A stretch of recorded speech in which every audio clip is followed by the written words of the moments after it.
Hi, I'm Renee Washington, joined by the women of Gotham FC. Welcome into Walk in Her Boots, presented by Johnnie Walker. Today's episode will be featuring Nealy Martin. Let's get right to it. First things first, coming off a 2023 NWSL championship, the first for the club. Obviously, you guys then go on to start off the season winning the Women's Cup, getting some more hardware. How has it been so far with Gotham FC? What's it been like this season? Nealy, I'll start with you. Yeah, I think it's been obviously different because our whole roster has changed. You know, we've probably gotten half of a new team. But it's been really cool to see the adjustment and how we can fit, you know, so much talent into a roster and how we can kind of, you know, work together and gel together on the field and off the field. So it's been really cool to see that so far, and we're just getting started. Professional sports has grown so much from when we grew up to now, especially women's sports. And how much has your time with Gotham FC really compared to what you dreamt being a pro athlete would be like? Yeah. So the thought never really crossed my mind, like Midge was saying, until in club soccer I had a teammate whose sister played for Auburn, then went on to play for Sky Blue. But at the time, I don't know the year, I was probably in middle school or high school. I went to one of her games in Seattle, I think, and it wasn't exactly what I envisioned a professional environment to look like. So seeing the difference then to now, and even hearing from like you guys on how much our league specifically has changed to become a more professional environment is really cool to see and learn from, I think. I mean, the whole concept of if you can see it, you can dream it, you can be it is very real. And you don't always have those. We haven't, as women's sports in general, always had those types of ambitious, you know, dreams and goals of being a professional athlete. When you play sports, you are doing it to win a championship.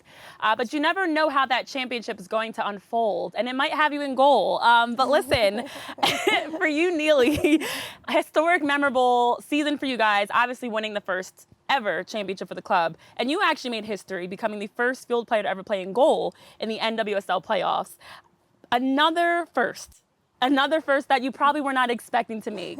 But I'm curious to know, with sports, we always learn so much about ourselves as a competitor, as a teammate, as a person. What has this last year, especially looking at that championship run, what has that taught you about yourself as a teammate and a competitor?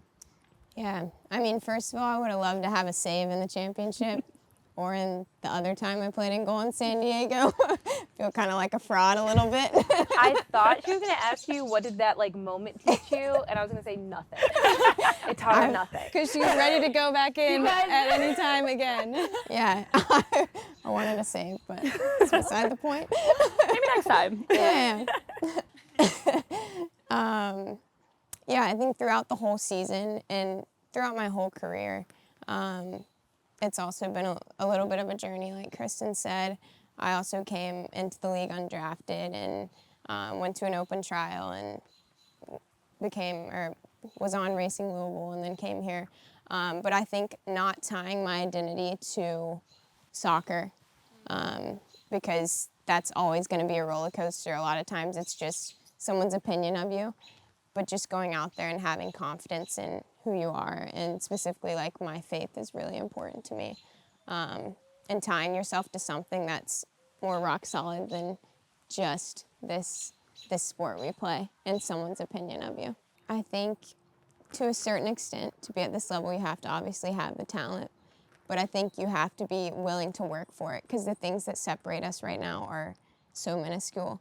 You know, a coach might play someone because, I don't know, they do something extremely well or just a little different than someone else. So I think the work ethic is so important and something you can control and something that I feel like I've built my career on. But you also have to have the passion. Like, everyone on our team has the same passion. We love this game. Like, I don't think anyone would make it to the level we're at without loving the game. And we've probably all been playing since I was like 3 years old. And I just love to run, shocker. Still running. Yeah, but you also have to have the passion and love what you do day in and day out, because like Sinead said, it's a 24/7 job. Like, you go home and your job's not done. You gotta sleep well, eat well. So I think that is really important.